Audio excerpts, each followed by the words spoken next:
Indicateur 17 du référentiel national qualité.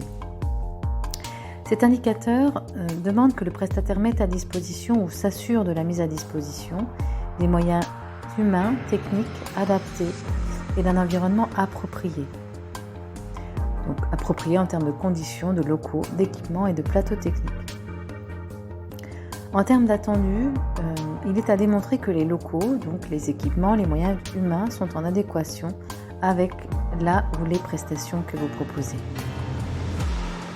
Les éléments de preuve possibles indiqués dans le guide sont le bail et les contrats de location précisant la conformité des locaux pour l'accueil du public, le document unique d'évaluation des risques professionnels, pour le matériel adéquat, donc par exemple la présence de vidéoprojecteurs, de paperboard, d'ordinateurs, d'équipements spécifiques, de chantiers pédagogiques, de salles de langue, plateaux techniques, de plateformes LMS, d'aide à la connexion à distance, de planning d'intervention, d'espaces documentaires ou de plateformes pédagogiques. Pour les moyens humains, donc des CV, des supports méthodologiques, des conventions de formation pour les formations en intra ou des contrats de prestation. Nous allons le détailler tout à l'heure. Alors, qui est concerné par cet indicateur 17 ?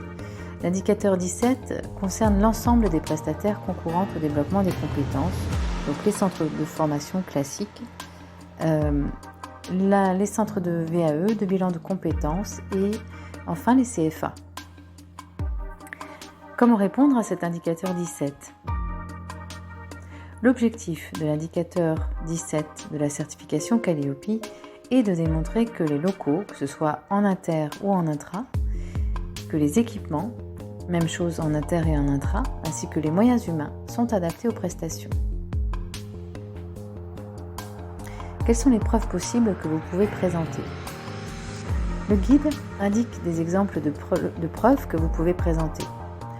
Pour les locaux, outre la visite préalable que si vous accueillez du public, vous pourrez présenter le bail ou le contrat de location précisant la conformité des locaux pour l'accueil du public. Vous pourrez présenter également le document unique d'évaluation des risques professionnels. Pour l'intra, les conventions de formation précisant les moyens en salle et en équipement dont vous avez besoin pour intervenir dans l'entreprise. Ou encore une preuve de la demande préalable par mail au responsable formation de l'entreprise commanditaire. Preuve que vous lui avez bien demandé des moyens adaptés.